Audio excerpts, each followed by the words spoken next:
for him to say, well, that's cool, more time for me, and Rubio to say, oh, good, Rubio actually said more time for me, and to not have a problem with the unfairness that was about to happen against Trump.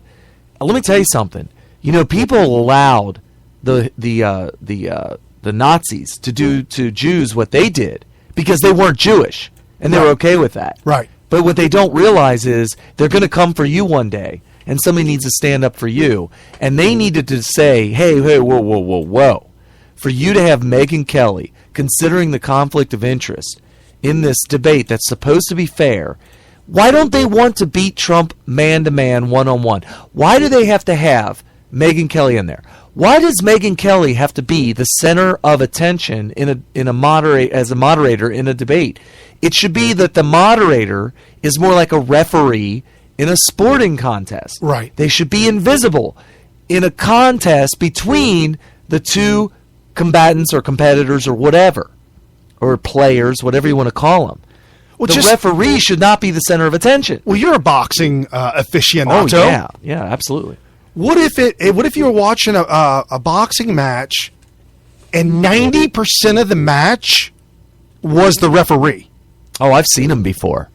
Okay, how awful is that? That is an awful match. Let me back up a little bit. What if before the boxing match, you found out the referee's in it? Well, the person that was hired, he's part of the sanctioning organization, let's say, hates you as a boxer, or maybe you're managing a boxer. Right. He hates your boxer. He wants your boxer to lose. You find out that he hires a referee that has come out publicly bashing your boxer. It would be irresponsible for you not to demand that referee be pulled, and if not, I'm pulling my boxer. Oh. It would be irresponsible. Mr. Kerry Smith, I remember a situation back in the day when I was just a wee little chitlin. A similar situation happened to me. Okay.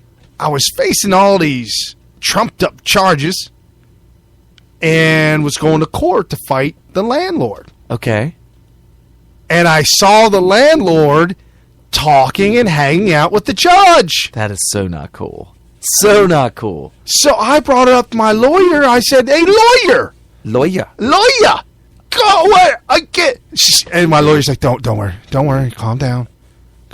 It's probably already taken care of. Let me look into it. We'll see about this. Come to find out, yes, they were buds. They were pals. He was pals with the judge. Like golfing buddies or something. And so when I finally did get my day in court, it was with a completely different judge. Ah, okay. So, and when we were picking the jury, one of the people there for jury duty said, oh, yeah, I know the guy that's accusing that cute little boy right there of doing bad things. I said, no, I know. So she said she knew my landlord. And my lawyer said, well, how do you know him? She's like, oh, well, I dated his son. And she's like, well, could you be impartial? Oh, well, that's the standard how they go. And she said, oh, of course. Whatever. And so they sat down. Well, we didn't have, you get 3 strikes to strike to strike people out. We didn't even have to strike it. The other side struck her automatically so's not to look. So not a mistrial. Right, we don't want to be impartial on this. This is impartiality. Right. You can't go this route. Yeah, and going back to the boxing thing, I would think that the opponent would want to beat your guy fair and square and not have the dark cloud of knowing that the referee had something to do with it. So all those other candidates were like, ha, ha, ha, ha, ha. No, you look bad. To me, maybe a vast majority of low information voters out there and even high information voters don't see it that way. I mean, there were people who were involved in politics, or I should say watch it closely, who were accusing Trump of being a coward for not facing his adversary. It's ridiculous. She's a moderator. Well, what if Putin? What if you have what was the one that Putin was going to not be nice because Trump keeps accusing she's not very nice. She wasn't nice to me. She wasn't fair. Somebody came out and said that Putin announced that he wasn't going to be fair with, what did Ronald Reagan do? Ronald Reagan would never meet with a world leader until or unless he had the upper hand. The author, he just wouldn't do it. The author of that tweet, Fox News Roger Ailes. Of which tweet? Making fun of Donald Trump, saying that Vladimir Putin... Oh, come on. Fox Really? News did that. That was his satire. They're worse than MSNBC at this point. It was so awful that they came out and did that. Hey, speaking about that, hold on. I have no respect for Fox News anymore. Trump accepted Bill O'Reilly's invitation to go on the O'Reilly show while Bill O'Reilly begged. Yes, that's true. Begged Trump to come back. I got the sound clip if you want to hear. Oh, yes. It was a. Well, before you play it, let me set it up with this. Or you can go ahead and set it up while I set it up. Okay, set it up. What happened was this was an interview that was scheduled long before the debacle where Trump decided to pull out of the debate happened. So after he pulled out, he decided to honor his agreement that he made previously to go on the Bill O'Reilly show. However, he told them that he will only honor it if they agree to the condition that they do not question him about going or pulling out of the debate. But he did a good job. I'll give O'Reilly credit because his question wasn't specific. That's all he talked about. It was very, very, very, it was close. It was dancing on the line. Tell me when you're ready. I'm ready. You always do that. Why do you always do that? All right, go ahead. Mr. Trump joins us now from Florida. So I appreciate your coming on. Most politicians would have dodged this interview, but I have to tell you something. I don't think not showing up at the debate tomorrow night is good for America. Voters are still assessing you. They need to see you in high-profile situations. Or am I wrong? Well, I think you're wrong because, frankly, when you're mistreated, as we were with the Iran deal, the country should have walked. Secretary Kerry, President Obama should have walked from... Good, and that's exactly the point you were making. Yeah. You got that deal, we would have made a much better deal. I was not treated well by Fox. They came out with this ridiculous PR statement. It was like drawn up by a child, and it was a taunt. And I said, how much of this do you take? I have zero respect for Megyn Kelly. I don't think she's very good at what she does. I think she's highly overrated. And frankly, she's a moderator. I thought her question last time was ridiculous. And everybody said I won the debate. In fact, everybody said I won all 6 debates, and especially the last one. So I don't mind. Let's look at it like debating. Let's look at it from a broader point of view. Okay, here's bag number 2. That was bag number 1. Here's O'Reilly with bag number 2. This interview went on for 15 minutes. Yeah, I only got a couple of minutes, but this went on this for hours. Other than how you feel. You're running for president. I believe you want to improve the country. I believe that personally, all right, as an American, that you want to improve the country. By doing this, all right, you lose an opportunity to convince others who may put you into the White House that indeed is true. You have, in this debate format, the upper hand. You have 60 seconds right off the top to tell any of the moderators, you're a pinhead, your question is unfair, and here's why. Go down that road. Why would you? You wouldn't. And by the way, this idea that he's missing out on an opportunity to tell the world or tell the country what he's going to do is BS. They're on their 6th debate, and he's won all of them. So the idea that somehow Thursday was going to be word isn't going to come out because of this is ridiculous. Right. Thursday was going to be his 7th debate. 7th? Right. That's what I want to say. By walking away from it, you lose an opportunity to persuade people that you are a strong leader. That's my opinion.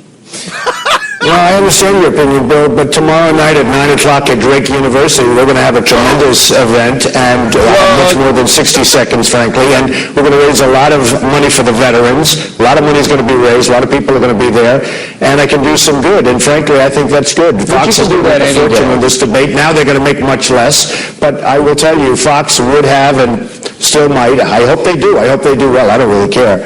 But Fox is going to make a lot of money on the debate. We broke the all-time record on cable television, 24 million people, and yet in the previous cycle, we were talking about a tiny fraction of that. So there's a reason for the 24 million people. CNN likewise broke its all-time record with 23 million people. I just don't like being used, and when they issued that tweet or whatever it was that Fox issued, I guess it was a press release. It was like done by children. And well, I think if you're elected president, you're going to get a lot more. Look. Okay. Here is the last beg that I'm going to play. He went on for 15 minutes, but this is the last beg I'm going to play on Smith Radio of O'Reilly. Just please. Yeah, it was pretty shameless. I want to, and it's hard for the folks, for anybody that's never been out there in Hollywood, it's hard for you to understand what Trump is going through. I was there. I saw it. I was involved in it. You are their monkey. You are their puppet. If you don't dance, you don't play. You're not in the game. Everybody dances for the media. Everybody dances for Hollywood. Trump is not doing that. You got to put on a show. Right. Trump's not doing that, and it's flying in the face of them. So anyways. If you're elected president, you're going to get a lot more than that. All right, it's a. Well, let me give you let me give you one example. Well, I agreed to do this show with you last week. I didn't cancel it. Right. I'm not canceling. And you're tougher than respect you for that. Frankly, you're a lot tougher than Megyn Kelly, in my opinion. Look, it doesn't matter. I'm trying to convince you that your tact is wrong because it's better for the folks to see you in a debate format. Let me give you another example. Newt Gingrich, 4 years ago, pretty much on the dime, was in a CNN interview, you may remember this, in South Carolina. And he was treated much worse than you have ever been treated by anybody. Because they brought up a he said, she said, John King, the moderator, about an ex-wife that was tawdry, disrespectful, should never have been in a debate. Gingrich knew it was coming.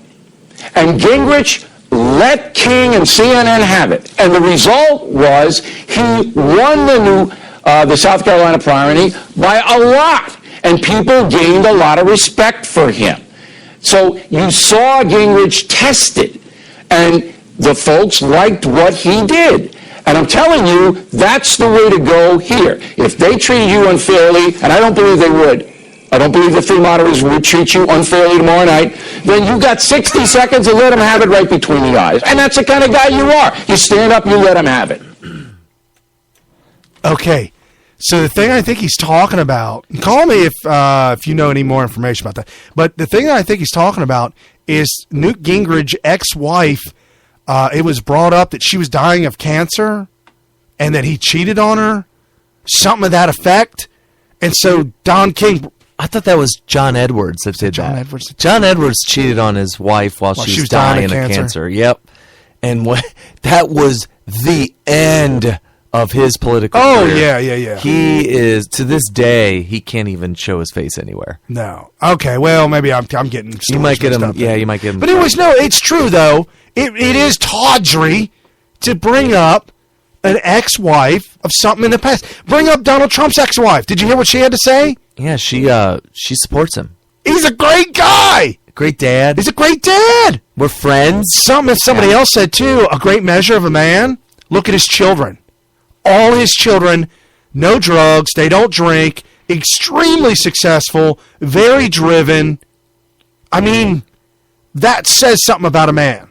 It does. Anyways, okay. So that was Bill O'Reilly groveling. See, Bill O'Reilly was taken up to the woodshed and said, bro, you're number one here.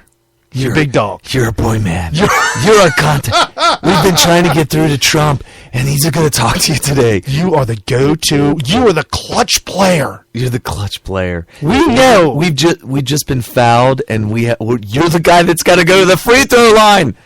Oh, yeah. You got to sink these for us, man. You know, we can't put Shaq on the free throw line. No. Bill O'Reilly bricked him. Oh, he did. He bricked. He's like, Maybe we should have said Shaq.